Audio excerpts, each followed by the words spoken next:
নমস্কার, আপনারা দেখছেন পিএনআর গ্রুপ থেকে রোজের মতো আরও একটা দাদাভাই জয়েন করলেন বেটুল কাম ওবিএইচএস স্টাফ হিসাবে। তো চলুন দাদার সঙ্গে একটু কথা বলি। আচ্ছা দাদা, আপনার নামটা কি? সুমন মুর্মু। সুমন মুর্মু। আচ্ছা, কোথা থেকে এসছো? হুগলি। হ্যাঁ, হুগলি থেকে এসেছো। আচ্ছা, তুমি যে এই কাজে এসেছো ভালো করে সব কিছু দেখে শুনে পড়ে বুঝে জেনে এসেছো? হ্যাঁ, জেনেই এসছো। আচ্ছা, কোথা থেকে জেনেছো? আমার জামাইবাবু রেলে চাকরি করে। আচ্ছা, তো তাকে জিজ্ঞাসাবাদ করেই আমি এই জায়গায় এসেছি। আচ্ছা আচ্ছা, দেখো ভাই, এখন চারিদিকে চোর চট্টা চিটিংবাজে ভরে গেছে। তো আমরা সেজন্য গ্রুপে বলে দিই যে ভালো করে আগে দেখে শুনে পড়বে বুঝবে এবং দরকার হলে বাইরে থেকে কোথাও জেনে আসবে। এবং তুমি বলছো তোমার জামাইবাবু রেলে চাকরি করেন, তার কাছ থেকেই সব কিছু বলেছিলে তাকে নাকি? হ্যাঁ, তাকে বলেছিলে, তারপর উনি সম্মতি দিতে তুমি এসছো। আচ্ছা আচ্ছা, তো এখানে কাজে আসার পর তুমি যা জানতে আর আমরা যেগুলো বললাম সেগুলোর সঙ্গে কি মিল ছিল? হ্যাঁ, মিল ছিল। সেম, একই না আলাদা কিছু? সেম, একই। আচ্ছা আচ্ছা, তো তোমার কাজ ফাজ শুনে কেমন লাগলো? ভালো লেগেছে? ভালো লেগেছে। কাজ করবে তো? হ্যাঁ, কাজ ছাড়বে না তো? না।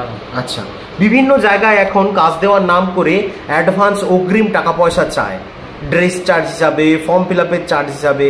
তো তুমি কোনো অ্যাডভান্স টাকা পয়সা দিয়েছো? না। সামথিং কিছু 500 1000? সত্যি কথা বলো। না। নাকি আমরা শিখিয়ে দিয়েছি বলে বলছো? না, দাওনি তো? দেওয়া কি উচিত? না। আচ্ছা, তো এখানে দেখেছো আমাদের ছেলেরা এখানে জয়েন করার পর ড্রেস পায়। তুমি কি কি পেয়েছো একটু দেখাও। ড্রেস পেয়েছো, এখানে দেখে ড্রেস পেয়েছো। ঠিক আছে, আর কি পেয়েছো? একটা পকেট ডায়েরি। একটা পকেট ডায়েরি পেয়েছো, ওকে। আর একটা পেন পেয়েছো। তো টোটাল 6টা জিনিস পেয়েছো। তো এই 6টা জিনিস তুমি যদি না পেতে তাহলে কি বিশ্বাস করতে? না। বিশ্বাস করা কি উচিত? না। আচ্ছা, তো তুমিও কি স্বেচ্ছায় সবখানে ভালোবেসে পেমেন্ট করলে? স্বেচ্ছায় ভালোবেসে করেছো তো, নাকি আমরা জোর করে কেড়ে কুড়ে নিয়েছি? না না, তাহলে স্বেচ্ছায় ভালোবেসে দিয়েছো। আচ্ছা, তো মানে এখানে তোমার কাজ সম্পর্কে কোনো ডাউট নেই? ভালো লেগেছে তো? দেখো না, আমাদের এখানে একটাই কথা বলি আমরা, কাজ যদি ভালো লাগে তুমি কাজে যাও, কাজ যদি খারাপ লাগে তুমি বাড়ি চলে যাও। পরিষ্কার কথা, ঠিক? তো তোমার কাজ ভালো লেগেছে, কাজ করবে তো? কাজ ছেড়ে আসবে না? আচ্ছা, দেখো ভাই, কাজ ছেড়ে এসো না, কারণ তোমার এবং আমাদের এখানে সম্মান জড়িয়ে রয়েছে। কারণ তোমার নিজের জামাইবাবু রেলে চাকরি করেন, তিনিই পাঠিয়েছেন, তাই তো?